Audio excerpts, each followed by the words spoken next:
We've combed the webs of the internet. Track the traces of the web. We've seen the worst of the worst.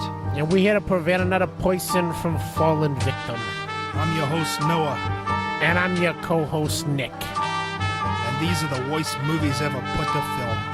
You've been warned.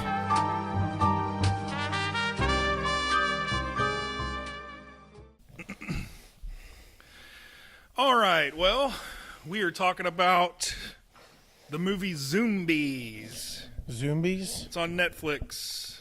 We just watched it. It's a good hour and 25-minute runtime. And, it's not as bad as last week's movie. No, it definitely wasn't as bad as last week's movie. Avalanche Sharks. It had a better rating, which was definitely pretty good. But I think the thing that I kind of had a inkling of what I thought the movie was going to be before we ever even watched it. You know, in my opinion, I thought we would see like these killer animals that would like be eating like the carcasses and like, like when you think of a zombie movie, so you hear the movie with the term zombie, you think of a zombies. Yeah. And that's kind of what it was advertised as.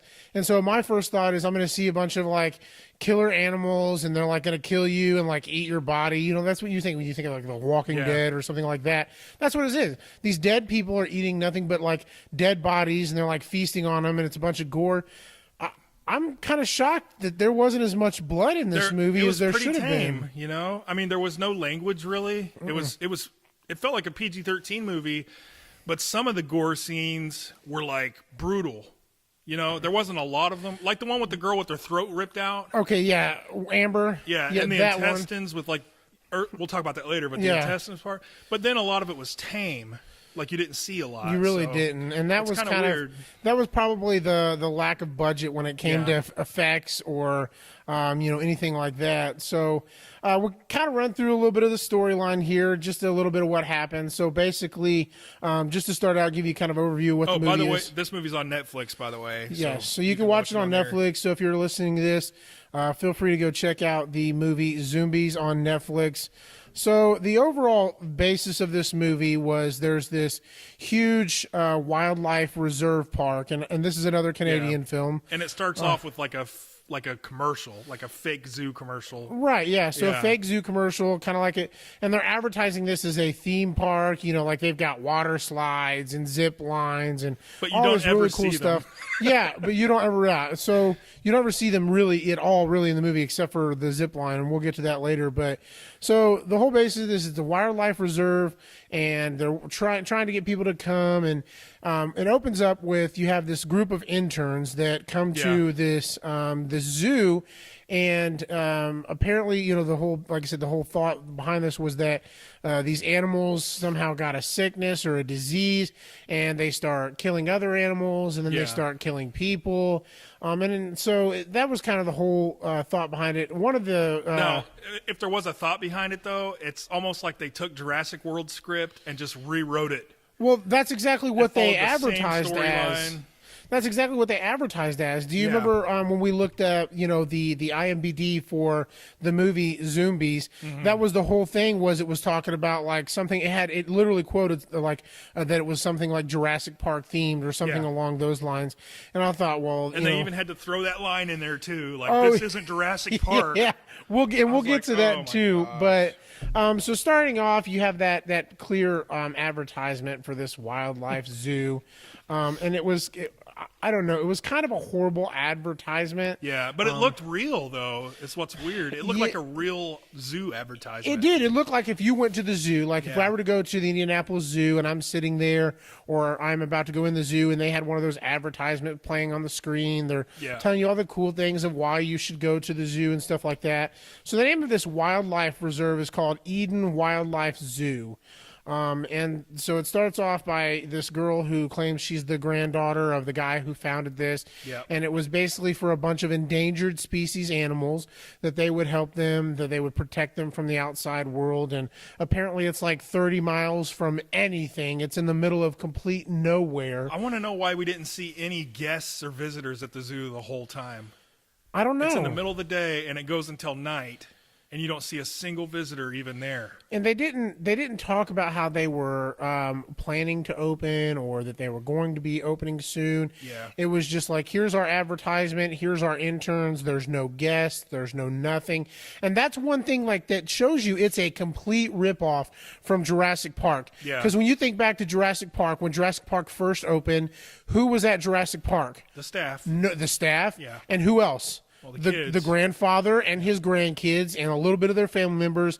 That was it. At least Jurassic World had visitors. There was Jurassic World had visitors, but like this was, they didn't mention Jurassic World. They mentioned the Jurassic Park. Yeah, they did. So to me, it was a complete knockoff of Jurassic Park. All you had was the staff, family member, the girl, the daughter, brought her daughter, and she was there. So it was literally just nothing but a remake.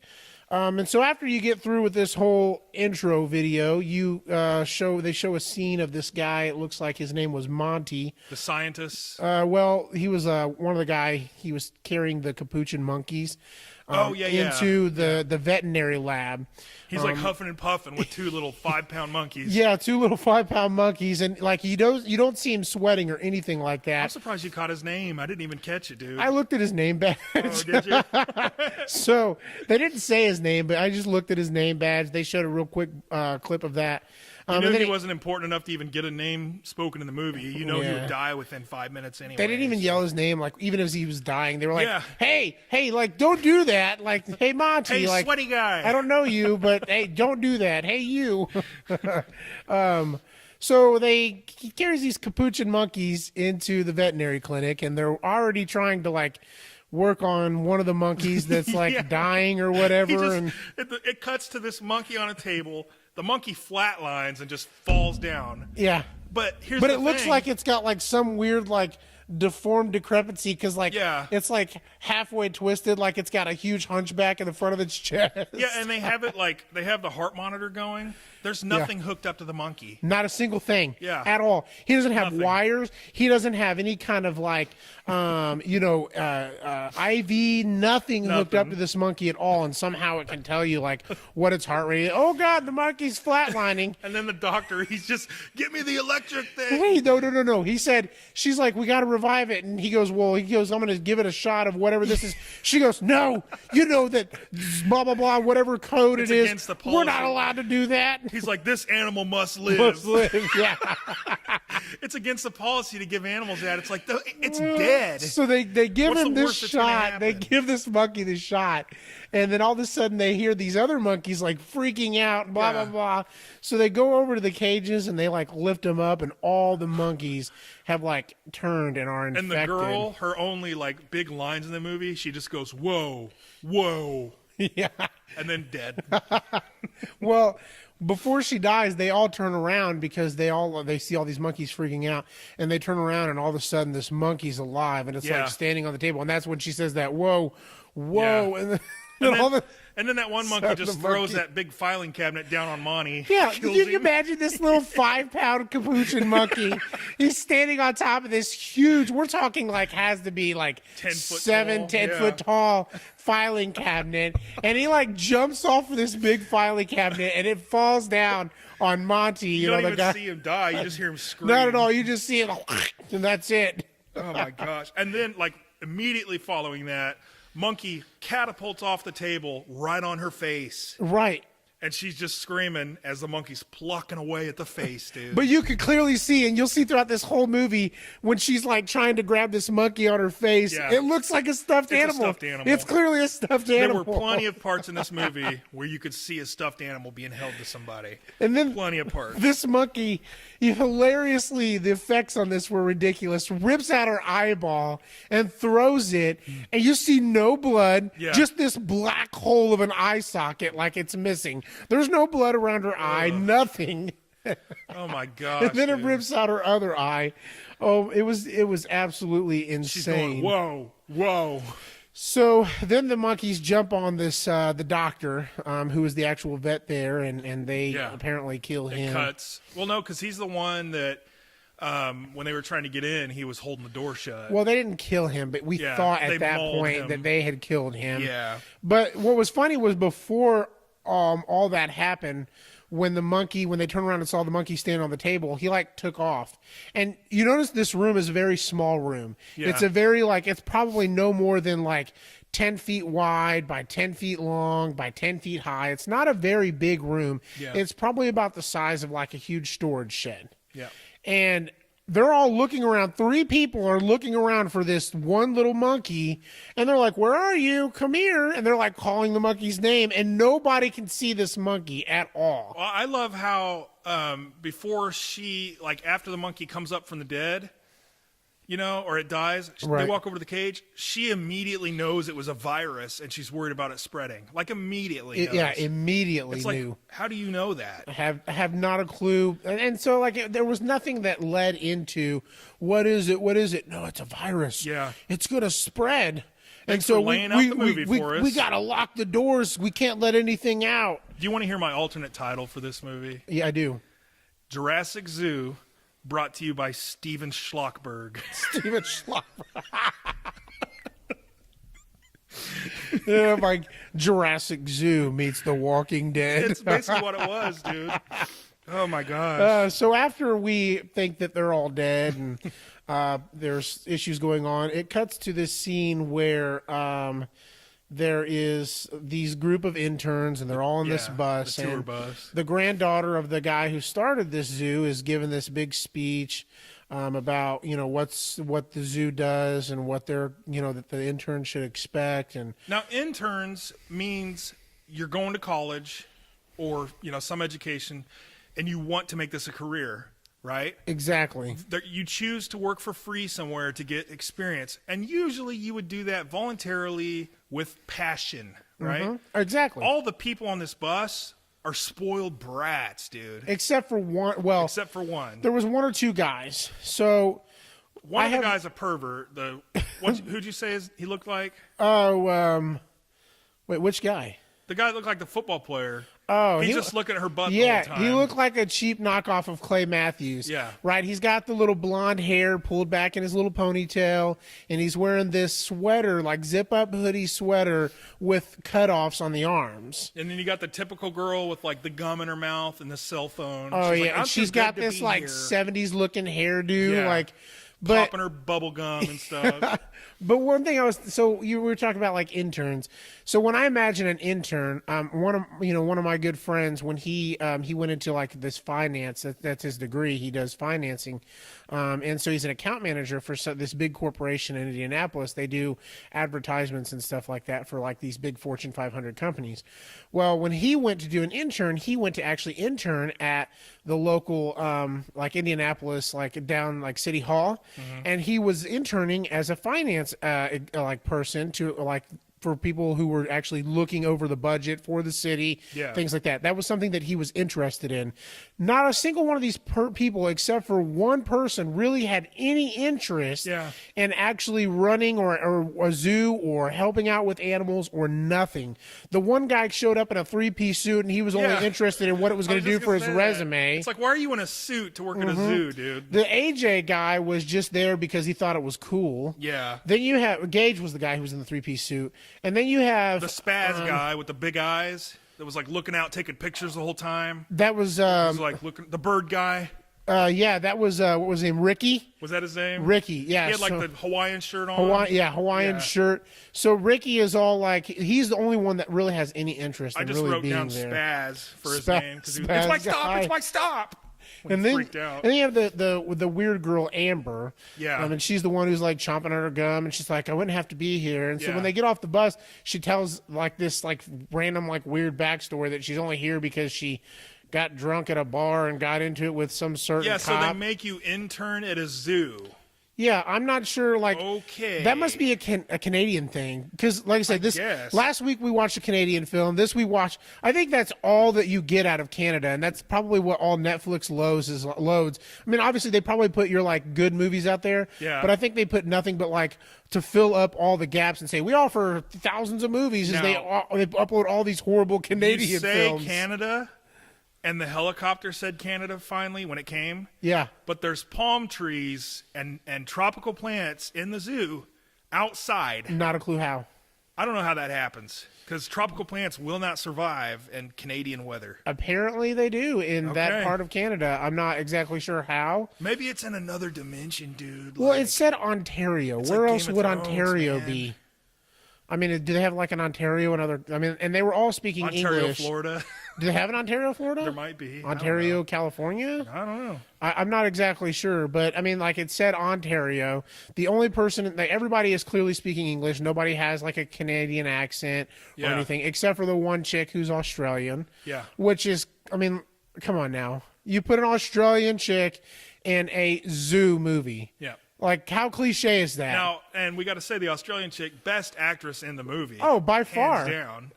And the hottest. Yeah. We're going to go through that. She's trying really hard. She did. You know what? Like, in all honesty, if she doesn't get another movie role at all, I'll be severely disappointed because she was the only person in this entire movie that had any acting credibility at all whatsoever. She didn't look fake. She really looked intense. Now, some of the things and scenes that they had her in clearly looked That's not her fault. Like, that's not her fault. That's the director's fault. Hey, everybody's going to fall back at 1, 2, 3. Ready? 1, 2, 3. They all fall the same time, the same direction. Then it cuts to the guy spazzes out, and he goes, "It's my stop! It's my stop!" Yeah. So they stop the bus. He gets out, and then this older lady comes up. She's wearing like some kind of African garb on with like the zoo jacket. Yep. She's got blue eyeliner. That's what my grandma used to wear. All the ladies in this movie, I don't know if you noticed, but they had like hair pieces, like a hair clip on that was like some kind of tribal hair clip. She had one. The Australian girl had one. I don't know what was going on with that. I have not. Maybe it was just like a like we're running the zoo kind of thing. I don't know. So they show up, and then he's like, "I love birds." Yeah. You know, and then they just walk off into the sanctuary, or what is it? It looks like the biodome. Not the sanctuary. What's it? Aviary? Yeah, Aviary? Aviary. That's what it is. Yeah, so they just walk off into that. You don't see them for a long time after that. At all. And the whole movie, they're just basically stuck in this aviary playing with birds and all this other stuff. Yeah, he's just collecting birds. They're just it's his first day, but they're just flying on to him. Just sitting on his arm. Bird, the parrot, like the annoying, stupid parrot throughout the whole movie, is sitting on his shoulder the whole time. And it's clearly a guy dubbed doing the parrot's voice. Repeats voice. everything he says. Yeah. So after they drop everybody off, they go into this office building and they're showing these security cameras. And, well, one of the security guards before they go in shows up and he's talking about how there must have been an alarm tripped. And she goes, well, we be worried? And this guy gives off this horrible analogy. He says if we all got worried every time the doctor tripped an alarm, we'd all have ulcers. What is that? What is that supposed to mean? You get an ulcer every time you worry. Do you? I guess. In this logic of this movie, yes. That's what I'm saying. Like, I don't get the analogy there. I don't know. Like, normally when somebody makes an analogy, worrying is supposed to cause ulcers. Like, if I had $1 for every time they said that, I'd be rich. You know what I mean? Like, that's a good analogy. Like, that's funny. But if I say, oh, well, if we all worried every time the doctor, pulled the alarm, we'd all have ulcers. You know what's a better analogy is keep eating at Mi Pueblo, you're going to get ulcers. Oh, my God.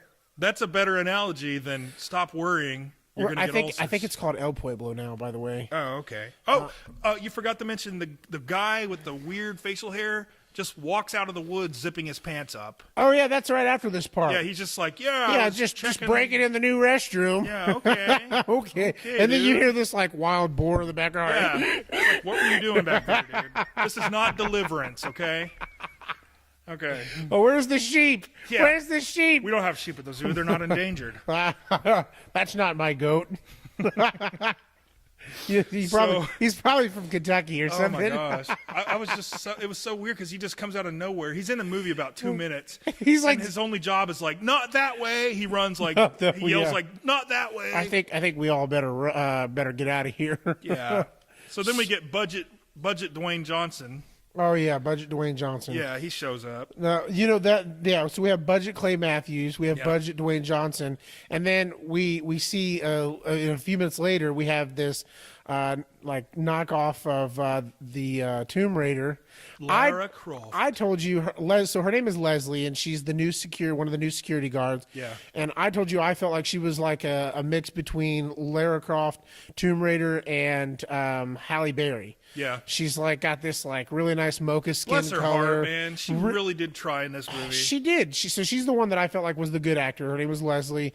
She really did. She had this really, really nice accent. The only thing that I just thought was funny is that, like I said, you put an Australian person in a zoo movie.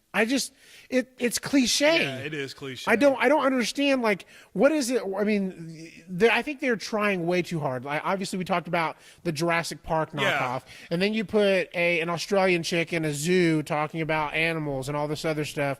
And there's even more cliche parts as we go on throughout this whole movie. You remember last week I was talking about how they released these knockoffs alongside, and they go on the bottom row at Walmart right under the new release? Yeah, under like the $2.99 section. This was actually released in 2015 when Jurassic World was released. Was it really? Yeah. I think when I was reading on IMDb, it was originally released under another name. It might have been Escape from the Zoo or something. But if you look at the artwork, it kind of has that like Jurassic Park style looking. Oh, you know. We'll get to that. There are several scenes in here where I'm sitting here thinking, okay, this is Jurassic Park. Yeah. Okay, this is Jurassic Park. Like the biodome, the aviary they go into looks exactly like the biodome. It's like sacrilege to even compare this. The big circular, like like the where you see the actual circular part Epcot. of this biodome. Yeah, it looks just like the one from Jurassic World. Yeah, it does. Not even joking. Maybe they took that and like just implanted it into this movie. Mm-hmm. I don't know. They might have. And so then you get the little girl, who's the daughter of the main character. Yeah. Did you get her name? I didn't get her name. Beth. I don't know what her name. Something like that. I don't even remember her saying her name. She had some pretty crazy parts in this movie, though. Oh, yeah. So the little girl, her daughter wants to go over and see Kifo, this gorilla. And you learn later on in the movie. Wait a second. Is this before they go into the doctor where the monkeys broke out? Yeah, this is way before. Sorry, my timeline's kind of messed up because I went back and took more notes. So they go into they go to see this gorilla, Kifo. Oh yeah, where it walks up to the gate. Yes. Yeah, okay. And so when you first see Kifo, you're like, wow, the effects on that gorilla are really cool. Yeah. And then he walks over to the glass and you're like, wait a second, that's a guy in a costume. You can actually look you can actually see when the gorilla walks up, you can see the soles of tennis shoes. Yeah, and you can see the plastic on the face of the gorilla. You can see the Nikes, man. So, but the crazy funny thing was that it keeps switching back and forth between this like realistic, like 3D gorilla to the guy in a costume. Why not gorilla. just keep it the guy in the costume one way or the other? Why are you switching back and forth? Or why wouldn't you just keep it with the realistic 3D gorilla? Yeah. Is it that hard to keyframe that realistic 3D gorilla into the scene? I don't understand what the issue is. It's just a little girl talking to the gorilla for like a minute. That's all she does. And it goes back and forth like 4 times between him and the computer gorilla. I just don't understand why you couldn't do that. I Why mean, not like, just have it be one thing? you can have, but you can 3D like little monkeys like jumping off the table and killing people. It's so But you stupid. can't have the same scene. It's not like they were actually touching each other. It's not like there was ever any physical contact. Yeah. He's touching the glass on the other side of where the little girl is, and you can't keep the 3D gorilla like keyframed into the movie. And it's so You had to keep stupid. switching back and forth. Like the human gorilla. That sounds ridiculous that I even have to the say human that. gorilla. The face is different from the 3D gorilla. It keeps switching back and forth. Did you notice the white stripe on the side of his face? Yeah. And even throughout the whole movie, it's like he had a white stripe on his face, and then he didn't have a white stripe on his face. Yeah. And then he has this whole part of his back that's white, and then it's not white. Well, and the human gorilla, because of the mask, it had that snout that kind of comes out a little more. Yes. And the 3D gorilla was just like a flat style snout. You could definitely You could tell the difference. Definitely tell. So after that happens, they go into this building, and they have this huge security setup. Right, All good that did, huh? This huge security setup. The and mainframe is failing. You see this screen with all these like little yellow dots and stuff like that, and I guess those are supposed to be the animals. Yeah. And then in this one spot, you can see on the screen it says the veterinary lab, and it's got this red dot. All these security cameras and all the security stuff, and they didn't have a single camera in the veterinary lab to find out what was going on. Nobody knew what was going on. Now in this entire thing. You had made the point that on that computer, she can see what's infected and what's not because the dot changes to red. That makes no sense. Yes. And so, we'll get to that. Hold on, okay, we'll get to that in a minute. That later. Yeah, that's one thing that startled me, like, towards the end of the movie, like, when I finally realized that's what was going on. I was wondering why there was 2 different colored dots. I figured she was tracking the humans and the animals. Right. But she wasn't tracking the humans. She wasn't at all. So weird. So then when they find out, they get to the area where they're going to the area where the veterinary lab was, and she's saying, hey, what should we do, if there's animals or what's going on, and she comes out with this famous line, it's a zoo, not Jurassic Park. Oh, that's where I lost it. I was like, so again, they're making a reference to Jurassic Park. This is about where the movie took a dip, because at first it was definitely a B movie. It wasn't bad up until this point. It was just an okay, like, oh, this isn't that good, but it's passable. And then once they threw that line in, like a name drop almost, yes, that's where it started to go. That's exactly what I thought. Like, we have to name drop in order for anybody to even think about. So, like, when you go to look up Jurassic Park movies, do you think that this movie is going to pull up? No. Like, do you think that by saying Jurassic Park in your movie, that when somebody Googles Jurassic Park themed movies, this movie is going to pull up? I bet you in the SEO and in the description they put Jurassic Park key title. They did. Did you? The advertisement. Remember the advertisement that you sent me? Yeah. It said like Jurassic Park. Yeah, I'll pull it up on my phone. But you had sent me this you sent me the advertisement for this when you were talking about wanting to watch it. And when I pulled it up, it clearly says, it has the picture of Kifo, the gorilla, and it says it's Jurassic World of the Dead. That's literally what it says. It's Jurassic World of the Dead. I didn't even notice that. Uncaged, undead. So, you're like, clearly, like, and you said this came out the same year that Jurassic World did, which was 2015. Summer 2015. So, obviously, like, somebody, like I said, we were trying to do a ripoff of Jurassic Park, Jurassic World. And so they get into this room, and the guys go in there, and they're trying to get into the veterinary lab. You just see the doctor's hand hit the glass like Rose in the Titanic. And they're like, I can't get in. And the doctor's like trying to shut the door, and he's like, don't open it. And they're like, I can't get in. You don't want to come in here. But yes, we do. Yes. So they finally bust in, knock the doctor like flat on his butt. Yeah, he's already half dead. Yes. They catapult him back through the room, and he just hits the back of his head. It's like, so then, be gentle. Then this Glenn lookalike guy, like I'm Glenn from the Walking Dead, walks over to the girl who was in the vet lab with him originally, who got her eyes plucked out. Yes. Like, she's laying there, dead as can be, with her eyes plucked out, and he like puts his fingers on her neck and goes, check her pulse. Robin's dead. He turns around, like there's an awkward silence. He turns around and just with a serious face, Robin's dead. I lost it at this point. I'm sitting there. She's clearly like dead. Oh my God. Her eyes are like pulling out of her face, and she's clearly like just laying Check there. Check her pulse. He puts his fingers on her neck. And he gives this like dramatic whip around. Robin's dead. I'm sitting there going, you just won an Oscar. You just won an Oscar. Oh, my gosh, dude. I lost it, dude. That was so funny. And not to mention, there was like a Lake Michigan of blood surrounding her. Oh, my gosh, She was like covered in blood. Dude, there was blood everywhere. Oh I don't understand, like, there's blood over the entire room.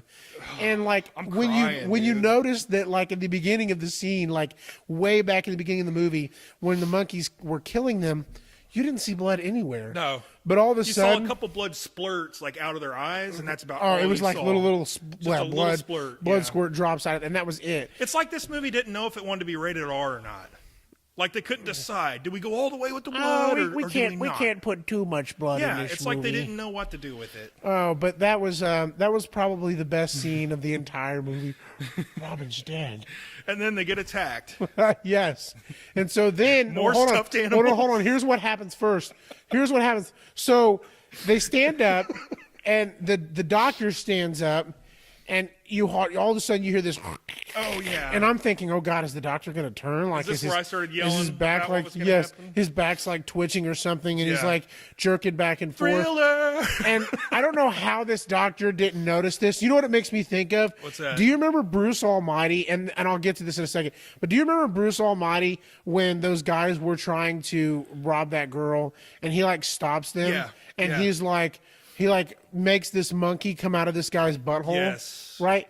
That's what this makes me think of. Oh my God. Because this guy, this doctor who is clearly conscious and can tell people what's going on, and he's like, lock the doors, don't let them out.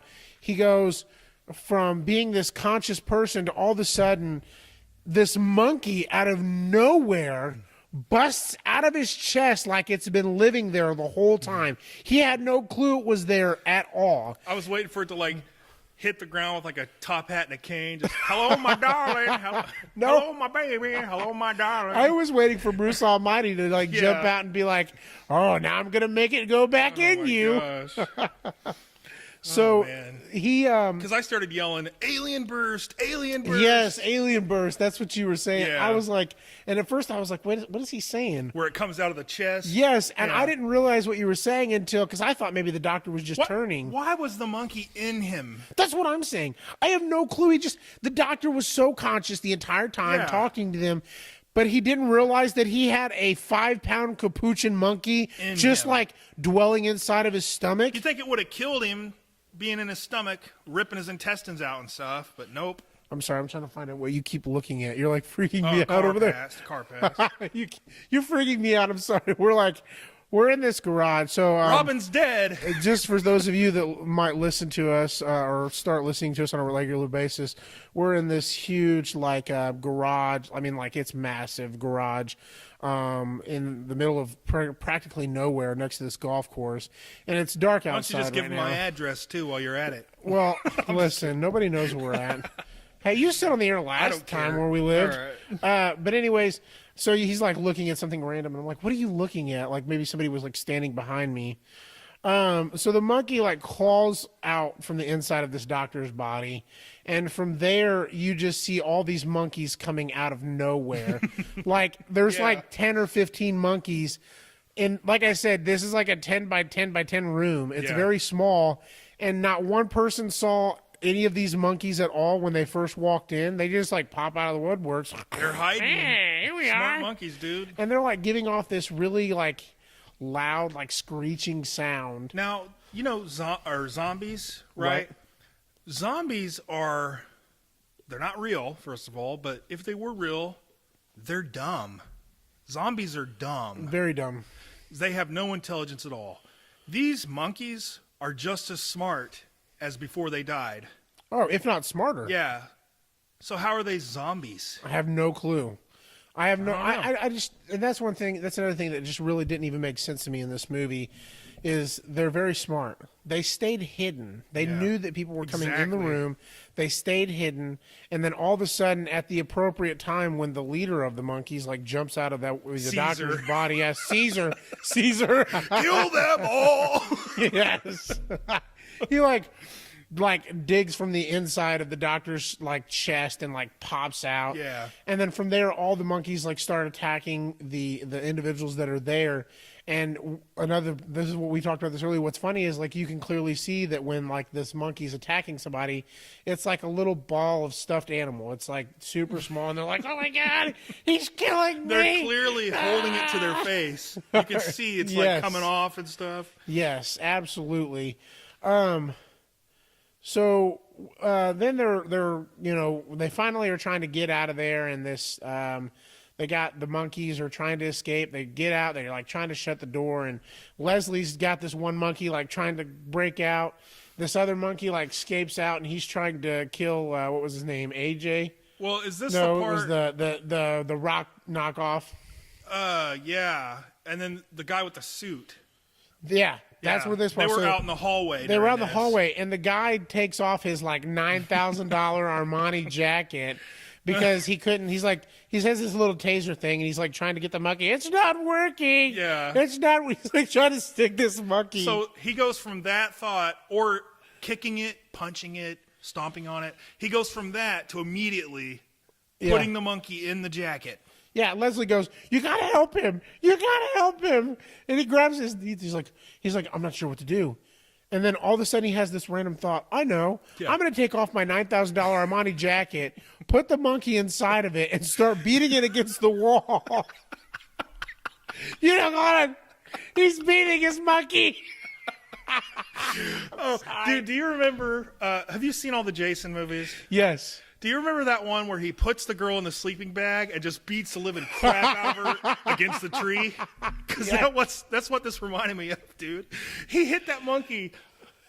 Oh, my God. He must have slammed that monkey about 10 times, and you just hear the fakest thud sound effect. Oh, my gosh. Oh, man. He's like, anyways, so he's beating his monkey. I'm sorry, I can't say that anymore. I just want to know what went through his mind where it was like immediately put it in the suit and beat it to death. Like, I'm not sure. So they kill that monkey. The one monkey dies that Leslie's trying to fight with. A couple monkeys break out of the area. And they get outside. Wait, she shuts the door on one of them. Yeah, remember? That's what I said. She killed the one monkey that was trying to get out. Just a close up of the head of the monkey. Yeah, laying on the ground. And it's like it's clearly CGI. fake. It's just CGI. And oh gosh, they get out and they radio the lady who runs it. I still don't know her name. I don't remember her name, and I'm not even going to try to look up the her head name. girl. The head girl, the granddaughter. I think it was Dr. Rogers was her name. Something like that. Pretty sure it was Dr. Rogers. Doctor, I bring my kid to work because I'm too lazy to drop my kid off at daycare 30 miles away. That's basically what she said earlier. Picked a good day to bring your kid to work. Yeah, bring your kid to work day. So they radio her, and they tell her what happens. And she makes this statement that she is worried about protecting the animals. So they radio her and tell her that everyone in the veterinary lab is dead. She goes, well, we need to protect the animals. They're like, the monkeys got out and they're like trying to kill us and everything. And you know how they were in the hallway though? They didn't have security cameras hardly anywhere. No, apparently. She's talking about protecting the animals. I would love to have just seen her looking at the security footage with that guy beating the monkey in his suit. Can we stop saying beating the monkey? Because she doesn't know what's going on, and then she just sees an intern just murdering a monkey Jason style. Okay. We got to get past this. We got to get past the guy I'm telling you, though, monkey. That was the funniest part of the movie. No. Dude, I laughed so hard No, at that the funniest part of the movie was when he said... Coming later up. Robin's dead. Oh, yeah. That was the best part. We got a tie there. So, anyways, like I said, they get outside, they radio her, tell her that the monkeys have escaped and that they're, like, killing everyone. Everybody's dead. She takes it rather calmly, too. And she takes it calmly, but she goes, well, we have to protect the other animals. Yeah. Like... Never mind your staff. Don't mind the staff. Don't mind that you have your 7-year-old daughter there. Yeah. And there's killer monkeys on the loose. We've got to protect the other animals. We got to protect the CGI animals. Yeah, we got to protect these other animals because they're more important than protecting our own lives.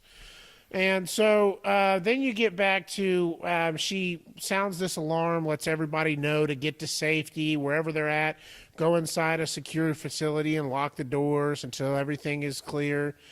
And you see the one guy, the weird guy that comes out from zipping his pants, you know. He's like, he doesn't even have a name. He's just in the movie. I don't know his name. So they're trying to make, to get away. He tells them all, hey, come over here. They were like cleaning up poop or something when it happened. Yeah, they were shoveling poop in like the boar's pen or whatever it was. And so they're running or they're getting out there, and all of a sudden these giraffes come out of what was it? What wasn't giraffes at first? What was it? Hippos? Or no, it was warthogs. Well, what was it? Oh no, yeah. So they go and they hide behind boars. It was boars. Yeah, it was the boars. Yeah. But something came out first. Was it I don't know. Something came first. I don't remember what it was. But they ran and hide in this little tiki hut. Yeah, he was like at first because they start getting charged by these boars, and they're like, run! And the guy's like, not that way, not that way. And then he just falls backwards, and that's the last you see of him for a while. That's it. And then they run into this like straw hut, and these boars are coming in, headbutting it, like ramming this hut. And they're making dinosaur sounds. It's literally just like a layer of straw, dude. That's it. They would bust through that in an instant. And it not even it's literally like this thin like cheap plywood. Yeah. And straw. It looked like a souvenir hut, like you would buy a pina colada from. That's exactly what it was. They had like T-shirts in the back and everything like that. But Yeah. these boars were making these like weird dinosaur sounds. And they totally ripped that off from Jurassic World, dude. Yeah. Oh, yes. See, another Jurassic World knockoff. Did. Do you remember when the guy's in the bathroom? The first one? Yes. Yeah. And he's in the bathroom. The lawyer? Yeah. And he's like sitting on the toilet and like all of a sudden it's like just sitting there and like he's got this like piece of like a tiki hut like trying to cover himself up. Yes. Yeah, and then the little girl's like, he left us. Yeah, he left us. Yes. Oh, dude, I could talk about that movie. That's one of my favorite movies of all time. Right. You know, that is an example of a movie like this made to perfection. A disaster animal movie. Oh, exactly. This is schlock.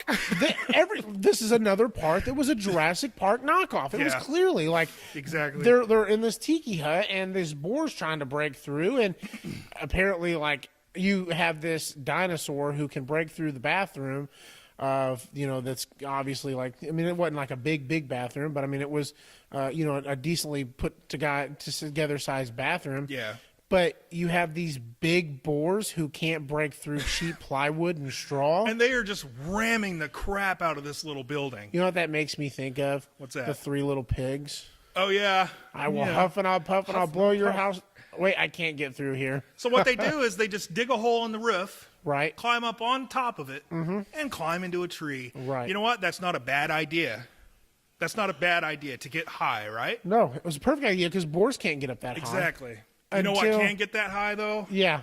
Giraffes can get that high. And these giraffes, which giraffes are obviously herbivores. And here's another part they ripped off, though, Jurassic Park. You can hear the footsteps. Yes. Boom. Yep. And then you hear like, Arr! And they're like, what is that? Yeah, and they're looking around. And then it's got the empty shot of the trees, the valley. Uh-huh. And two dumb-looking CGI giraffes come out of there. Exactly. I was like, this is a total ripoff. Well, the crazy thing here is because giraffes are herbivores. Yeah. And these giraffes are like all of a sudden hungry for meat. Yeah. And they're like, I think we picked a good day to have us some human flesh. So they start trying to kill them and to get them out of the trees. Remember the little Asian guys just kind of kicking? Yes. He's like, go away. Get away from me. And so they knock a couple of them out of the trees, and then they're like, Leslie and a couple other ones are like shooting at their heads. And it was so funny because one of the giraffes had Amber, the dumb one, the dumb intern, had Amber like in their mouth, and they're like, don't hit Amber, but it's clearly covering the giraffe's head. There's no way you can get a clear shot. But somehow one of them gets a clear shot. Before that, though, the two giraffes had that Asian guy. Oh, yeah. One arm on each giraffe, and they're holding him like you would a toddler, swinging a toddler. And he's just screaming and blood shooting out of his arms and stuff. Well, and then when they pull him apart, they don't actually pull him apart. It's like blood squirts out of their mouth, and he just falls to the ground. Blood squirts from his arm, and it comes from nowhere. It doesn't come off. There's no like arm ripping off or nothing. And you would think with animals that probably have that much, force when it comes to ripping something off, like I'm pretty sure it would have been a little more. That killed him, didn't it? I didn't think we saw him anymore after that. I don't think so. But she survives like a 20-foot fall. Yeah, she survives a 20-foot fall. And they're shooting a shotgun at her. Yes, and they shot a shotgun at the giraffe. It's spraying all over the place. And somehow it missed her. Yeah. With the giraffe had her in his mouth, and it hit the giraffe, and she was like, oh, I'm fine. Not to mention, before this, Leslie, is that her name? Yes. She caps one of the giraffes right in the brain. Doesn't kill it. Smack dab in between the Caps eyes. it. You see the bullet. Doesn't kill it. But yet later on, every time they shoot an animal, it kills it. It's like, what's the point? Well, you know what else is crazy is that Leslie, for probably about a good 10, 15 minutes, is constantly shooting off rounds out of this 9mm handgun, right? Yeah. And not one time do you ever see her reload. It's like a John Wick extended mag. It's like, oh, I'm playing scavenger mode on Call of Duty. I just found another pack. Now, I'm going to say, you got a hot girl with a gun. It's pretty entertaining just watching her headshot giraffes. Oh, but you got to make it believable. Heck yeah, heck yeah. Oh my gosh. So then she's talking about earlier. She was talking about how they were trying to get the police there, but some kind of group or organization wouldn't show up until like 3 hours later. The CDC won't come. Yeah, until they won't. They're going to come, but they'll be like 3 hours. She said they're coming from Atlanta. Yeah. So that's another thing that confused me. Okay, coming from Atlanta to Canada. Is there another Ontario? This has to be Florida, dude. Is there an Ontario? Maybe it is Ontario in the United States. And I'm going to look this up. Let's see here. And I'm just looking here. There's a city of Ontario in California. That might have been it then. But it says they were coming from Atlanta and it would take them 3 hours to get there. And even as a flight, there's no way it would take 3 hours. It's Ontario. A 4-hour flight from Georgia to California. Oh, it's 5 hours. It's 4 hours just from here to there. Yeah, Ontario, California. That's the only Ontario in the United States. Well, you know what? Somebody should have checked their facts before they wrote the script. That's what I'm sitting here thinking. All you do, you just get on Wikipedia. That's all you got to do when you write a script. Just get on Wikipedia. All right. So anyway. Enough with. I think we're probably over. We're nitpicking. We're nitpicking. That is a big mistake, though. It is. Like that's another thing. I just don't. I mean, like, and even when you like look up this map of Ontario, Canada, it's all city or Ontario. I'm sorry, Ontario, Canada. Ontario, California. It's all city. There's the L.A. Ontario International Airport.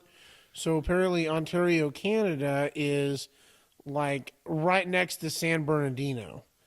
There's literally no like plain area, no nothing at all in this at all. There's literally, I mean, I'm like, just look at the map. I mean, I don't know you guys. Maybe it's like The Simpsons where they say they live in Springfield, but you don't know what state.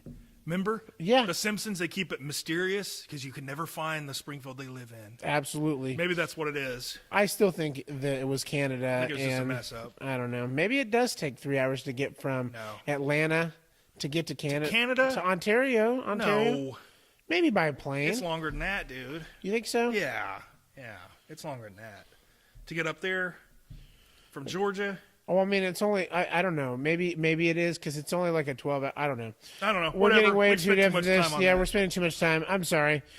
So anyways, the police finally show up at this place and the SWAT team. And apparently the SWAT team has trackers on them. Yeah, she's just tracking the SWAT team, but she can't track her employees. Not a single, no. But she can track the SWAT team. Right. So the SWAT team has these blue dots. Oh, we're going to give these blue dots to the SWAT team, and they go in this building and... Maybe this park should have been shut down because the SWAT team has been there so many times that they automatically have trackers now. That could be true. It's just a force of habit where it's like, we've been there, we've had so many of these outbreaks, let's just go ahead and implant trackers in us. Maybe there's a part of the story we're missing here. Maybe they cut that scene out. They might have. Maybe they cut the scene. Maybe because of budget cuts, they couldn't make the movie a certain length. Maybe. Yeah. So they cut out the part where they gave them all trackers. Oh gosh! But these SWAT team is down at the bottom of this like facility, and the one guy, they're all talking, and they're like, 10-4, Roger that. We're all going in. Keep your eyes open. Blah blah blah. And they get down in the basement, and you clearly see this lion. It's a clear lion. I mean, it's standing right in front of them. And the one guy yells out, "What is that?" And then all this... He's on the walkie-talkie the whole attack, narrating it like, it's not going down. What is that? Yes. I'm in so much... And He's it got just the goes whole... dead. And, if you know anything about walkie-talkies, you have to actually, press it down or hold the button in order to talk. But apparently the whole time, he's radioing back to the chick in the main office. Oh, it's killing me. It's moving up my arm. I'm not sure what to do here. Feeling some pain now. I'm a little hungry, a little tired. I can't move. Yeah, that's not good. My leg is ripped. Dude, maybe if you put the walkie-talkie down and started unloading. Yes. Apparently, they didn't know how to shoot their guns.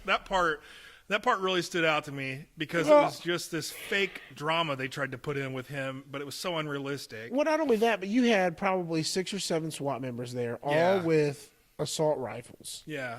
All shooting at this one lion, and not one person could get a shot off to kill this lion. You know what it reminded me of? What's that? Jurassic World, where the Andromedus Rex gets out, and they send the SWAT or the military. Vincent D'Onofrio sends the military guys, and it's blending in, and it's picking them all and killing them all, and they're just screaming, and you see the death helmet cam, and you just see the whole platoon get wiped out. Yes. You remember that? Yes. And they're all screaming and crap. Yep. That's what it was. It was a complete ripoff, dude. Jurassic Park, Jurassic World ripoff. Yeah. But they didn't have the budget to show it happen. You had to see it. You saw it from the perspective of the doctor, and you just heard them screaming. Because they didn't have the budget to show it. Oh, my gosh. And I'm fine with no budget. I understand not every movie can have $500 million, okay? I get that. But make it believable. That's the art of filmmaking, dude, is make it believable with what you have. Exactly. It's just, I don't know. Like I said, it's like they put together a quick knockoff. We've got to compete with Jurassic World, guys. And what are we going to do? I want to know, this is a zoo, okay? Right. It doesn't show any of the mechanisms going down. We bought a zoo. Yeah. It doesn't show any mechanisms going down, any locks messing up, the security system locking. Not a single The electricity's all still on. How are these animals getting out? Randomly. And even when the elephants break out, like no one noticed the elephants escaped. No one noticed. They weren't attacked. They weren't zombified or whatever. They were clearly fine, but yet somehow they escaped their facility. Yeah. Why couldn't they do that any other time? How secure is this zoo? Is this a zoo that I really want to go to? It's a petting zoo with really good insurance. Really good insurance. You better have good insurance if I'm going to that zoo. Oh, gosh. So they are all, running for their lives or whatever, but we'll get to because this hasn't happened yet with the what do you call them? Elephants. So Amber, she decides she's going to take off in one of the trucks, and she's trying to escape. Yeah, right? She's like, instead of like sticking around or maybe telling them, let's go back to the building, she's like, F this. She gets in the Jeep and just takes off. And she drives all the way around, and at the same time, you have the lady in the main control room. She's like, what are you guys doing? Are you trying to leave? Yeah. Why are you leaving? I need you here. And she gets to the main gate, Amber does, and she gets out, and she's trying to open the gate, but the gate won't open because they have it locked. It's like a whole 6 feet tall, too. Yeah, they have this whole facility locked down so that nothing can get out. And you have the video camera that shows her trying to leave. And so they start talking back and forth on the radio, and she's like, help me, let me out. Like, I'm not going to stay here. Like, I don't want to die. And you know what that reminded me of is you have this classic escape person, right? It's Newman. Right, Newman. From Jurassic Park, Newman's trying to escape with his little with the shaving cream canister that has the stuff for the DNA. Dinosaurs, the DNA for the dinosaurs. And the security footage is showing him on the computer. Yeah. And then as he's trying to escape, the dinosaur like spits that stuff in his eye, and then he dies. Well, that's exactly what happened here. Same thing. She's trying to escape. I'm not staying here. Get me out of here. And all of a sudden, out of nowhere, this lion comes out as she's trying to climb this 6-foot-tall gate and rips her to shreds. So we all think Amber's dead at this point. And that gate's supposed to hold everything in. The bars are like a foot apart each. Like a monkey could just slither right through that, dude. Yeah, that capuchin monkey would be out of there like nobody's business. There's no charge on the gate, nothing. You could just climb over it. There's no barbed wire on the gate. It's like, come on. So, it looked like a gated community where they filmed it. Oh, yeah. That's what it looked like. You know what it looked like? You remember watching The Walking Dead where they were in that gated community, the one that had all the houses? Alexandria? Yes. Yeah. And so they had that gate there at the beginning and like at the opening, and no one could get out. But when you look from that gate, like you're looking into the zoo, that's what it looks like. Yeah. It looks like where Alexandria is. Yeah. And so, anyways, she gets mauled by this tiger, and we all think that she's dead. I mean, clearly, like, if you get mauled by an actual tiger, you're going to die. But if you get mauled by a zombie tiger, apparently you're going to live a little bit longer. Was it a tiger or a lion? Lion? No, it was a lion. I'm sorry if I kept saying tiger. It looked like a lion. It was a lion. I apologize. No, it's all right. I kept saying tiger. It's all right. Lions, tigers, bears, whatever. Because the lions they made a big point to let us know the lions are out now. Yes. So, of course, it's going to kill Amber. Exactly. So after Amber, supposedly, or we thought she was dead, she's all like the lady in the main room, the granddaughter, still don't remember the doctor, whatever her name is, still don't know her name. She's talking about how She's like crying, and she's like, "No, Amber, no!" And all of a sudden, you hear like screaming going on. Yeah. She runs to the room and she's trying to find out what's going on. Well, right before that, you see her daughter is playing a tea party in the playroom. And the daughter's obsessed with the gorilla. She's got the little doll of the gorilla. Yes. And the door, I guess, had locked or whatever. The Naomi Watts thing. Yeah, and so she's got her little gorilla and she's like playing with him. And she's like, "Oh, what's that, Kifo? You want me to see if Mr. Koala wants to join our tea party?" What koala? And I'm like, "What koala?" And then it's a sealed room. Yeah. There's no doors in or out. There's no window. I mean, there's windows, but like, there's no way for anything to get out in there. And then all of a sudden, there's this random koala. The koala was on a bookcase in front of the window with a couple other stuffed animals next to it. Just chilling there. The stuffed animals looked more real than the koala. Yeah, but do you notice the koala just got up there and sat down like, Yeah. "I'm going to pretend to be a stuffed animal. And at the right moment, I'm going to open my eyes and I'm going to kill this little girl." Oh, my God. So she goes over and tries to get the koala, and she like barely touches it. And you hear this koala, like the koala opens its eyes and makes this like weird "rah" sound. Snaps at her. So the mom comes running, right? You don't have a clue what's going on in the room. She's like trying to put in her PIN number, and then swiping the keypad on her card on the keypad. And finally, after like 2 or 3 tries, she does it. She opens the door, and what do we see? Tell them what we see, Noah. The girl is standing there with a baseball bat. I don't know where she got it. Has a baseball bat. She's covered in blood. Okay? Right, yep. We're talking blood from like The Shining, just everywhere. Everywhere. And she's like, what'd she say? She said, "I don't want to play with my toys anymore." Yeah. No, is that what she said? Yeah. "I don't want to play with my animals anymore." And then I was like, all right.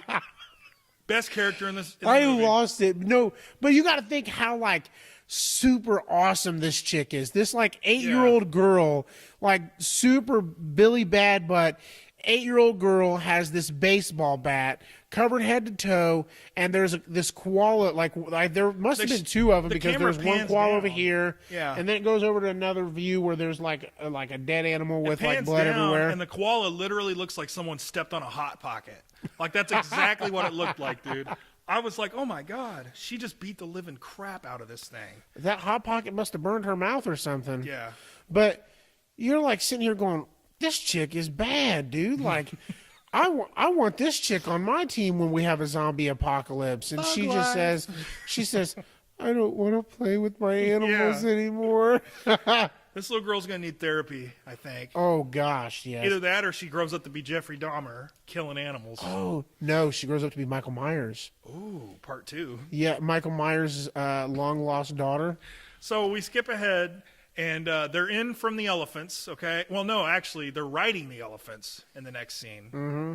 They're riding the elephants, and what happens? Some lemurs scare the elephants. The elephants buck them off. Well, before they buck them off, Leslie and the other people are like shooting their guns. And at this point, like I said, I think this is when I brought this up to you. She had to have shot off 1,000,000 rounds at this point. She fired in away her 9mm, and still hasn't reloaded her gun. Yeah, at all. She fired away. But then when the elephants knock them on the ground, finally, after she's still shooting, she finally goes, "Oh, I'm out." Yeah. After firing like 1,000 shots. And then Budget Rock is laying on the ground, and you just see a big elephant leg just come down. It's clearly a rubber leg. Oh, yeah. Because they only show half of it. And it's clearly rubber. But you see it come down right on his left leg. Right on his left leg. And then when they try to get him up to walk, it's like his leg is perfectly intact. It's just that he can't step on it. He's got a little like tourniquet on there. But it's like, I don't know about you, but elephants weigh like what, 5,000-6,000 pounds? Easily. He would not have a leg left if an elephant stepped on it. If he stepped on that leg, your leg would have already been crushed, detached, and like gone. It would be like a drained fire hose, dude. You would lose every ounce of blood in your body. Yeah, your bone would be flattened. If an elephant stepped on your leg. There's no way you would survive that. And he doesn't pass out from the pain. He just lets out a little yelp, and that's it. They carry him back. And one of the... what's his name? Gage, one of the main characters, as they're like, they get scared off. This giraffe comes out of nowhere. Yeah. To try to get and no way. I think this is actually where Amber takes off, isn't it? No, that was before. Oh, okay. Well, anyways, so because Amber got attacked here, remember, and then that happens, and then Amber comes back in the car. Oh, that's right. Well, Yeah. Leslie or one of them was trying to like do something, and Gage comes out of nowhere and tries to like talk to her or whatever, and this giraffe reaches down and like grabs a hold of his arm. Oh yeah. And you see like part of his like shirt like missing, and it's in the giraffe's mouth, and then all of a sudden it's back on his arm again. And so then he rips off his shirt and wraps it around his arm. Somehow he rips off both sleeves like perfectly in line with each other. Perfectly in line. But the giraffe was only attacking one arm. One arm. Yeah. Okay. So they get into the building. That's kind of a Schwarzenegger thing to do. They get into this building where the gorilla is, where Kifo is, and this guy gets him in there. You pointed out this, dude, and I laughed so hard. And they get in there and they're telling him they get the guy who giraffe stepped on his leg. They get him up on this gurney, and Gage is showing. First of all, he flubs the line, by the way, and they just leave it in. Hold on, before he flubs the line, they're in the building, and Gage tells the guy that he got bit, and he thinks it's getting infected. And so this zookeeper guy goes, "Oh, come on over here. I have some ointments for that." Ointments and antibiotics. And he whips out this huge jar of Vaseline and starts rubbing it on the guy's wounds. Like, since when did Vaseline become an ointment? It's clearly Vaseline with the label torn off. It's just an empty, like a blank jar of Vaseline. Yeah. And he's just. Do you rub Vaseline on? Arm. Do you rub Vaseline on injuries? First of all, you disinfect the injury. Right. You don't put Vaseline on an open wound. Does it do anything? No, it doesn't do anything. I don't know. That's for if you're like a baby and you got like your butt's chapped or something, right? Or you got like swamp butt from a theme park. Yeah. Yeah. Or like like a lot of like I work with I work with people at my work. I work with black people at my work, and they were telling me that a lot of black people use Vaseline for their hair. Yeah. I didn't know that was a thing. It's just the fact that he said, I've got ointments and antibiotics. It's like you're going to need something stronger than Vaseline. Like a lot of people will use Vaseline on their lips, like for chapped lips and stuff like that, but I've never heard of people using Vaseline on open wounds. Especially a rabid open wound. And it was clearly a jar of Vaseline, because we've all had that. Off. We've all been at Grandma's house, who buys that huge jar of Vaseline that she's going to use in like 1 week, and he like starts digging like 2 and 3 fingers in this jar of Vaseline, and he's just like rubbing it on this wound. Oh gosh, that part was funny. So, then you're in this facility, and they can't decide whether they want to stick together or if they want to. He says something like, "I'm going to go flip this open" or something like that. And this is where the Rock, he goes, "No, don't do that. It's not." Well, fully first that guy is like, dude, you flubbed the line, and they just left it in. Yeah, he completely flubbed the line. Well, it might have been natural too, because I mean, he just had his leg stepped on by. Now he's acting like he's in pain, though. It's been like 5 or 10 minutes. So. Well, first the zookeeper guy that runs the gorilla the part, he says we all got to stick together. Yeah. But then when he hears that there are these other animals that might be trying to attack Kifo, the gorilla, he comes out with this line, "I am not going to let him die. He is the last of his kind in the entire earth." And he's like, "I'm going to go out there." And he just got done talking about how they all needed to stay together. Yeah. Why even go out there? So he goes out there, and what happens to Kifo? Well, Kifo, he somehow grew a whole white fur area on his back. I have no clue how. He's just laying there with fur on his back, like white fur. That's all you got? That's all I'm saying. Oh. Well, I thought you were going to keep talking. No, I mean, because, the whole time earlier he was black. Like, the human Kifo was all black. All black hair. Why did they use CGI with him just laying there then? Use the human then. Like, why are you going back and forth like this? And then, like, apparently there were cameras there where they could see inside this facility, and they go, "Oh, no, he's turned." And then this gorilla who couldn't have been more than like 5 or 6 feet tall originally. Yeah. All of a sudden grows in King this Kong. one scene to like King Kong, like 10-foot tall size. Yeah. And like makes out this roar, and he kills the guy, throws him through the building, and then starts doing a WWE backbreaker move on him. Yeah, to twice. kill him 2 or 3 times. Yeah. And so they're all like spreading across. Right before that, remember, right before he goes outside, old girl whips out a machete, and he's he's like, "What are you going to use that for? We use that to cut down bamboo." What do you mean? What am I going to use it for? There's killer animals on the loose. He goes, "Those, be careful. Those are really sharp. Those are We really use them sharp. for cutting bamboo." Well, there's Oh. killer animals on Well, the loose. What do you think I'm going to use Well, this see, for? when I grabbed it, I was looking for a dull machete. Yeah, I was hoping it was dull. I was hoping it was something that I could use to not cut Stupid myself. dullard. Anyway. So then after he dies, they're all like standing around or like hiding from Kifo, whatever his name is. And it's a total ripoff of the Gorilla Coco, by the way. Remember the Gorilla Coco that would talk to cats and stuff? Kifo. It's a complete ripoff. No. Another Jurassic Park knockoff. Do you remember when the little kids get inside the facility and they're trying to hide underneath the tables or whatever, like they're in the kitchen and they're like The raptor hiding? scene? Yes. And they're like hiding and they're like, shh, be quiet, be quiet.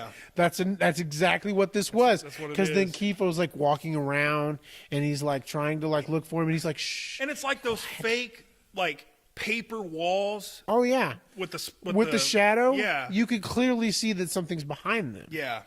And then And they're talking really loud. They're like, "Let's move over here. Yeah. Hey, are you bleeding? Hey." And the gorilla's right there. It's like, dude, gorillas have better hearing than humans. Yep. They have better smell than humans. right? Well, anyway, so excuse me. So there's Somebody's tired. I've been up since like 7 o'clock this morning. I am exhausted. So anyways, then the gorilla finally, I guess, realizes or sneaks up on him that they're there. He jumps on this, like, what is it, paper cardboard Looked cutout like or it. whatever. I don't know what it was. And he's like standing on top of them, and he's like squishing the two guys under screaming at. He's like hurrah, roaring You're squishing at my him. balls. You're squishing my Oh balls. my gosh! So then the rock knockoff, whatever his name is, the guy who had his legs squashed by Yeah. a 5,000-pound elephant, He just ultimate warriors this gorilla. decides that he's going to give his life. Yeah. Takes the machete, does this like Super Saiyan jump onto the back of this gorilla, and lodges this machete in the gorilla's back. Yeah. And they fight for a minute. It's the most uninteresting fight ever because they're just like that. And everybody escapes. Yeah. Except for him, and this gorilla like compresses his head, Like the Hulk. yes, and kills him. And guess what? Just a little bit of blood comes out. That's just a little bit. No, nothing else. You don't like see his that. eyes like pop out of his head or No. nothing. It was just a little bit of blood right down the center of his I was skull. expecting for like a Gallagher watermelon kill. You know, just you remember Gallagher, the comedian? He would Oh. take the sledgehammer and just Oh yes, destroy a watermelon. I was Oh. hoping for the head to just explode like a Gallagher watermelon. that would have Didn't made it happen. like funny, or even if he like started doing like the gorilla beating, where he was like beating on his head and face, Yeah. and like blood and guts are like squashing everywhere. No, Yeah. that'd have been too much blood and gore, and they would have made this an R-rated movie, and then nobody would have. Yeah, but watched then it. you got that Amber chick with her throat torn out. Yeah, she comes driving up. This was before that, because that's how they got back there. No. She comes driving up. Where they all break out of the place, and they're like Oh, yeah. running and hiding. You're right. And so as they're running and hiding, and they're trying to find this tree, and they're all like, "Oh, we got to go here, do this." They're hiding behind this tree, and this like stampede of animals comes running by, and then from like this huge long distance away, it's like they can hear there's a Jeep driving around somewhere. And your boy's like, "Is that the cops? So Is that the yeah, cops?" and then he's like, "No, it's Amber." And they start running. They don't see anything. They just magically hear this. Oh, before this though, the gorilla was chasing them because they get outside of the gorilla pen. They're running. They climb up. yeah, that's right. They climb up on the gorilla house thing made Yeah. out of rocks, and they all three push a boulder down. Lands on the gorilla. You're supposed to think the gorilla's dead. That's what it looked like. Yeah. So then, where you're going is what happens. So then they're running away. They see the stampede. And they're hiding behind this tree, and they hear this vehicle. And the one guy's like, "Is it the cops? Are they here? And then the other person goes, no, it's Amber. They didn't see this at all because they had to run for like at least 30, 45 seconds. Yeah. And they finally get down and Amber like magically stops right where they're at. And she's like gushing out blood out of her neck. Ripped open, dude. And you're like, wow, she survived that lion attack? What the heck? She's driving and she's staying on the path, on the road, and she comes to a clear full stop. Dies instantly. So then they're standing outside this vehicle. They're talking on the radio with the main chick who's still in the building. Well, before that, what do? They just take Amber's body and throw it to the side of the road. Well, that was right. Hold on. Before they threw her body out, they're like radioing, talking to her, and she's like, you guys look around you, and all of a sudden they see like 4 or 5 lions. Yeah. How did they not see them coming? Tossed Amber's body to the side. And these lions are like start going to town on Amber's body. One of them they don't even go to town. One of them just bites her. Well, then the other one comes up and starts eating on her too. It's just like a bite though. And then it's like, okay. The AJ, the Clay Matthews knockoff, goes, I'll drive. And they get in and they start driving. And guess what? Guess what we have here? What's happens next? Another Jurassic Park knockoff. You're in the Jeep. And you're driving. No, you're in the Jeep and you're driving, and you've got these lions who are chasing behind you. You're like, drive faster, and they're like trying to shoot their gun. Remember why in the Jurassic Park scene where he's trying to find the what was it? The flare. The flare. Yeah. He's like, I can't get it. Yeah. The guy drops his shotgun shell, and he's trying to find the shotgun shell. That's exactly what it was. And at the last moment, he like grabs the shotgun shell, loads it in the gun, and shoots one of the lions as they're jumping onto the Jeep. And then that makes the other 2 lions just be like, oh, it's not worth it. Well, hold on. We didn't know that was what was going to go happen with the other 2 lions. What had happened is they crashed into this tree. All 3 of them flew out in unison and landed in the exact same spot. No injuries, no nothing. You know what it reminded me of? And then the lions just disappeared. Like, where did they go? It reminded me of like watching YouTube when you see like a toddler that has one of those little electric cars that they ride in. Yes. When they like hit a wall or a tree and they just flop right out of the front of it. Like a funny fail video. Yes, I know These exactly what you're talking about. 3 people look like toddlers when they hit the tree. They just flopped right out of the front of it. And they all landed next to each other. Yeah. You know what it makes me think of? What's that? Do you remember watching Power Rangers back in the day when you were a kid? Yeah. Okay. Do you remember like the one time like where they would have like the like their droids or whatever, their dinosaurs, and they would like get attacked, and then all of a sudden they'd all like fly out and they'd all land together and roll in unison? That's exactly what happened here. Because the camera's set up and they're waiting right off the frame. Right. And the director's like 3, 2, 1, fall. And they all do it together. And they all jump and fall, and they do this like tuck and roll or whatever. It's so stupid. So after that happens, you get back to the scene where the main chick is, and she's like telling them where to go. And then the one guy's like, yeah, let's go up here to this zip line. Like, it's just like what I had when I was at school or in Hawaii. It's just like this zip line I had when I was in Hawaii. This might be the fakest looking part of the movie. Right. Well, right before this happens, before they actually go down the zip line, is when I noticed this. On the screen, you see like what's going on, these animals moving and stuff like that. Yeah. But do you remember how in the beginning we were talking about all the little yellow dots that represented the animals? Mm-hmm. Now all those little dots are red. Oh, what's that mean? And I'm sitting there going, how in the world did they know what animals are infected and which ones are not? And then it made me think back to, remember when Kifo was in the gorilla cage and they were showing that on that little security screen? Yeah. And you see all these little red dots like going around the actual like gorilla exhibit. Yeah. And then you see the one yellow dot, which I'm assuming was Kifo.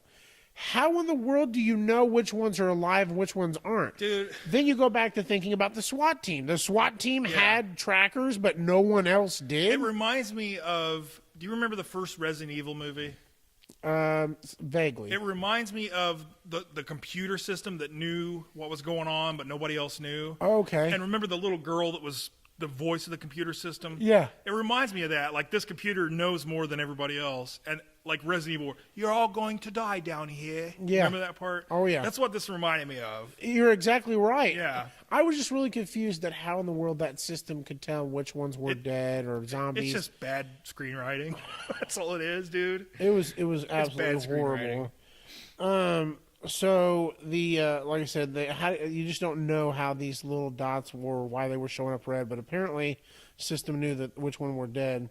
So this little girl, before we get to that, they go through the zip line. And like you said, it had to have been the fakest scene of the entire movie. Because you could tell they're just having their arms in the air while you could tell, yeah, they just have their arms in the air. One of them, the camera and they're pans up, they're holding nothing. They're standing on the ground, and it's like they've got this huge giant fan blowing on them, so it looks like they're like ziplining down.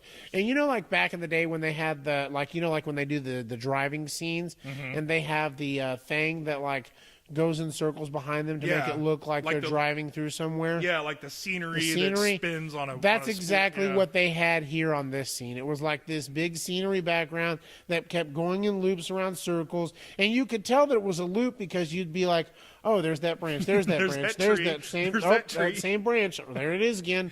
Yeah. And so they finally, as they're going across, as they're going across, this zip line breaks. There's nothing else on it but 3 people. Yeah. And this zip line's like, I can't hold 3 average size, 150-pound weight people. Yeah. No. Yeah, right. Apparently, that zoo should not have even thought about putting in a zip line. They've got a zip line if you for don't visitors? have strong enough like zip line stuff to be able to have 3 average. What would you do if a guy like me or you decided to go across that? We'd be screwed. I would never be on a zip line, but well, I mean, even if we were, like, we are easily one of us is definitely weighs more than all 3 of them. You know, together. they would stop us though. We'd be in line waiting like at Six Flags. Excuse me, We'd get sir. up to the front. Excuse me. We need to step on this scale. I think we got a weight limit on this ride. Exactly. Yeah. So anyway, he falls to his death. Well, before he falls to his death, the zip line breaks. The girl jumps onto the other man's, jumps on and grabs onto him. Yeah. And she like has her face area like planted right next to his junk. Mm-hmm. And it's like, oh, okay, that's a little close. And then the knockoff Clay Matthews falls all the way down to the ground. And then you brought this up. What did that remind you of? It looked like the raccoon from Ace Ventura 2, where he's like, hold on, little guy. I know, their little fella. It looked so fake. It literally looked like somebody took a ketchup packet and then just threw it down, point of view style. Like, that's how fake it looked. This guy goes down. He's clearly standing still in front of like a green screen. Right. And they do like a background, and then they just shrink him smaller to make it look like he's falling. Exactly. That's exactly what it looked like. Blood squirts out, and that's the last you see of him. Yep. He's down. So they make it across the zip line. They get inside the main building where the main chick is. And as they get inside, she's talking about how all of a sudden her whole mindset changes. Yeah. Like, we've got to protect the people. Kill them all. We got to kill all the animals. And so they go to get this. Wait, what does the little girl do? This is where I was like. Yeah, that's what I'm saying. Yeah. They go to get these gas, like, like the grill gas tanks, like you'd hook up to your grill. Those things are pretty heavy, right? Yeah. Have you ever lifted one of those? Yeah. They're not light. They're not light. They're pretty heavy. They're 30 pounds, 40 pounds, maybe. And this little 8-year-old girl, this girl's bad. She just, like, beat the crap out of these like zombie koalas with a baseball bat that we don't even have a clue where she got the baseball bat from. And then all of a sudden she goes and grabs this like 30-pound, 45-pound canister of gasoline with one hand. And the mom is like, we're going to burn them all. You remember? And the girl's like, the girl gets this excited look and she's like, all right. And we're like, oh gosh, this girl's twisted. First, she's like beating the crap out of animals. She's having like tea parties with her stuffed animals. And then she's okay with the fact like her mom is talking about what's going on while she was wiping off blood off of her. Yeah. She just has this really calm, collective look like while she's looking at her mom, wiping off blood off of her like it's nobody's business, like just another day here in Jurassic World. And she's using like a tiny little piece of paper towel. Yes. It's already soaked in blood. Like one of those little like wipes you get from B-dubs when you go eat your wings and stuff. It's just so messed up. You got to get a new one. But nope. So they take all these gas cans and they take it to the aviary where they've already told the two characters that are in there, which is the doctor, the lady doctor that you said had that really weird like African shawl or whatever, and the guy Ricky. Spaz. Yeah, the Spaz. Yeah. Now he's got, I don't know, we haven't really brought this up at all, but he's got this monkey, this parrot that's on his back the entire movie that repeats everything he says. So they finally get to this aviary, and two of them go inside. You got Gage and what's her name? Leslie. Leslie go inside, and they're like, you know, no matter what happens, even if we don't come out, burn this place down. We've got to kill these birds. Even though they're endangered species, we have to kill these birds, because if we don't, and they get airborne, they will spread this to animals all across the entire country. So they go inside, and they're like trying to figure out where they are. And do you know how they were able to locate them? By the stupid bird going, help me, help me, help me. And apparently this bird obviously is now a zombie. And this bird is repeating probably what Ricky's last words were as he's dying. And this bird's plucking out his eyeballs. Oh my gosh. Help me, help me. Well, and then during this scene, while they're in there, they're cutting back and forth between the outside Jeep, the little girl and the mom, and then back in there. And the mom's sitting there in the Jeep, and you see the birds come up to the glass, and they're pecking on it, and she goes, "Oh my God, they're gonna chew their way out of there." Chew? They got no freaking teeth, lady. Birds don't chew, dude. They're pecking on the glass. I know it's nitpicking, but come on. Yeah, at least use like the right words. Yeah. I mean, like, come on. And don't tell us the what's editor happening. for this script had to have done a better job. I hate movies where like the characters have to tell you what's happening. Like, we know they're pecking holes in the glass. You don't have to tell us that. And she has this like what do you call it? It's us or them. Yeah. And they're like, help me. Yes. Help me. So back to that. This one, these two birds like come down and they jump on Leslie and Gage, and they're both like trying to fight with them. Clearly, again, you could tell it's like stuffed animals. Yeah. And they take these birds and like rip their heads off. Then they whip out their guns, right? As this is going on, you have the main character lady who's outside spreading gasoline all around the building. Is this before or after they found the bodies, though? Oh, they found the bodies. That's when they found the bodies, and the birds there going, help me. Remember the body? Oh, the eagle. Yes. The eagle had torn the hippie lady's guts out. Her intestines. And shaped them like a nest. And had laid eggs. Laid eggs in her stomach. Laid eggs in the stomach. And she was still alive. This was so stupid. Because she was like, you've got to kill them. You've got to kill them all. Oh, my gosh. And at this point, so the whole movie, neither one of these people knew how to shoot a gun. They couldn't hit anything. Yeah. But at this point in the movie, this is when their duck hunting skills. You remember back in the day when you played the duck hunt game on the Super Nintendo? This is where their duck hunting game skills came into play, because they start firing round after round, and all of these birds just start dropping. Yep. Boop, boop, boop, boop. So they finally are about to get out of there after they've been attacked, and the aviary is on fire, but apparently it's not doing enough because there's birds still trying to peck their way out, and it's on fire, but it's not actually like blown up.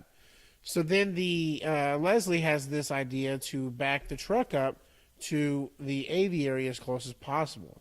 They're like, we've got to kill all these birds, because if they peck their way out of here and they go airborne, they're going to turn a lot more animals into these things, and then we're all going to die. Like, everybody across the world. They had already poured the gas down, though, right? Well, the mom did that while they were in there. Yeah, but what they did is they backed the truck up as close as they could to the aviary.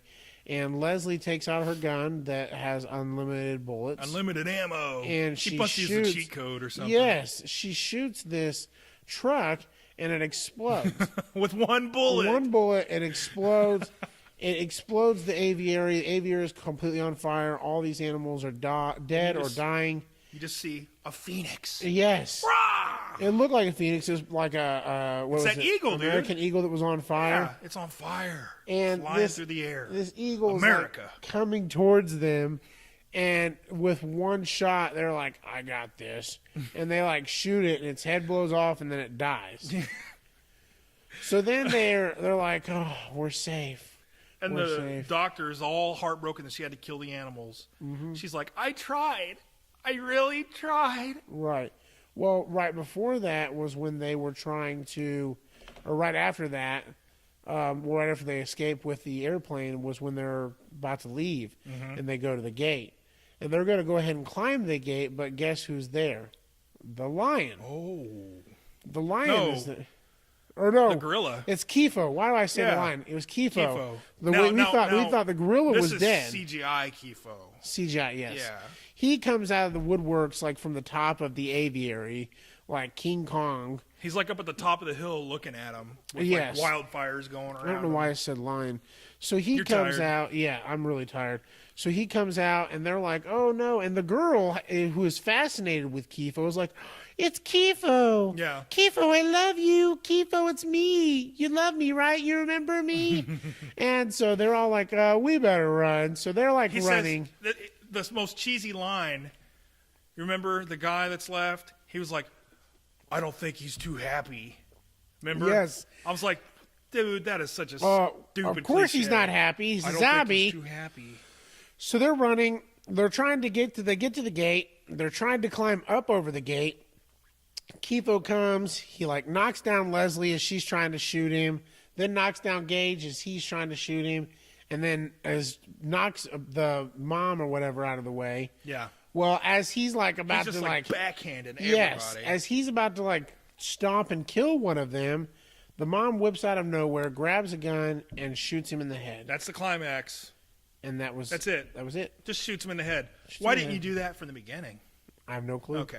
All right. And from there, you see this like keyframed in Black Hawk helicopter that comes and swoops them away into safety. It's definitely like a digital fake helicopter because it's all black. Like, and Leslie has this like generic line, "I don't think I'll ever get used to flying." Yeah. Oh, and here's another Jurassic Park ripoff. They're all in the helicopter, you know, with their scars and bruises, with their seatbelts, flying off. That's the very last scene of Jurassic Park. Into the sunset. That's the very last scene of the movie. Yep. And then right after that, you see Kifo's eyes open up. Oh. Could there be a sequel? I don't know. Will you watch it? Kifo's Day Out. Kifo's Day Out. No. Kifo takes Manhattan. Kifo becomes King Kong. Ooh. And he grabs a little girl like Naomi Watts. Yeah, that's what I was waiting for the whole movie. Climbs the tower with the little girl. I was waiting for him to grab that little girl and climb one of the towers and be like, "Oh." I was waiting for that too because she was like obsessed with him and it didn't go anywhere. Not a single place. It didn't go anywhere. I don't know. You think like, here's what you do. Yeah, just a minute. Here's what you do. You got the little girl obsessed with the Donkey Kong. You got the little girl obsessed with him. She's got the little doll. Here's what you do. You have her be like, "No, Mom, we can save him." She walks up to Kifo, puts her hand out. This is hypothetically. This didn't actually happen, guys. We want you to know. Puts her hand out, and the little bit of Kifo that's still left recognizes her, just like the beginning when they're putting their hand against the cage. Mm-hmm. And he goes, "Oh." Puts his hand out, and then he gets shot to hell. No, that would have been great. Yeah, it was just it was a really dramatic ending, like the way they shot him and how he died. And yeah, well, they thought it was dramatic. It was just silly. I'll be honest with you. Dramatic. Overall, it wasn't a horrible movie. But there were a lot of things where you're sitting here going, I don't know about that. This movie is the closest thing you could get to plagiarism, but not illegal. Right. You know what I mean? Mm-hmm. It's the closest thing you can get without being illegal. Yeah, and like I said, I mean, there was countless scenes that, you know, we talked about that were clear knockoffs from the Jurassic Park movie. It was like a collection of different movies knocked off into one, basically. They're like, "Oh, we really like this scene from this movie. How can we like plagiarize it without plagiarizing it?" And so, I mean, like I said, overall, it wasn't a horrible movie, but it's definitely It's not just a something. cash grab. It's not something that I would ever watch again. You know, it cost them. Do you know how much this movie cost to make? I want to say like 50 grand. Okay. What do you think? I'm gonna say 100,000. You think so? I don't think it was. Let's that try to much. find it out real quick. I'm gonna look on because I was on the IMDb website. Sometimes they won't tell you though. They might. You never know. Like, let me see here for this movie, Zoombies. Let me see here. I'm just looking, scrolling down. I saw one thing earlier that said 15,000, but that might not have been accurate. Oh no, they're not letting me on Wikipedia because they want donations again. Wikipedia sucks. You know, dude. how do they have donations when people like us are the ones that write on Wikipedia? Not a clue. That's so stupid. All right. Let me see here. So Zoombies. What would you type? What would you type in for that? Their budget. What was It's their not budget? telling you. It's not telling the budget anywhere. It dude. says it was a 2016 American low-budget science fiction film. Hi, reader. Yeah, Blah blah blah blah. We just want your money. It's not telling you. Anyway, I was looking at an alternate movie for tonight. I can't remember the name of it, but it was even worse than this. It was made with $875. Nuh-uh. Yeah, there's not this, but another movie, $875. I was like, we're gonna have to watch that sometime. Do you know what movie it was? I'll look it up. I had it at the house. I wrote it down. Anyway, this has been going on an hour and 30 minutes, so Are we really at an hour? And we're 30 longer minutes? than the movie itself. But Well, that's fine. I think we might have been better than the movie itself. I think though. that movie. I wouldn't watch it again. No, I might watch if they come out with a new one, like like a sequel. I'll probably watch that. I'd watch it just to watch Leslie. Well, guys, it's been great. Thanks fun. for listening to the podcast this evening, and be sure to like and subscribe our page, and come back for more videos. I was just thinking. Okay, I missed the opportunity. I was gonna say Robin's dead, but you know what? Podcast is over. Wait, what? Robin's dead. Robin's dead. Check her pulse. All right, guys.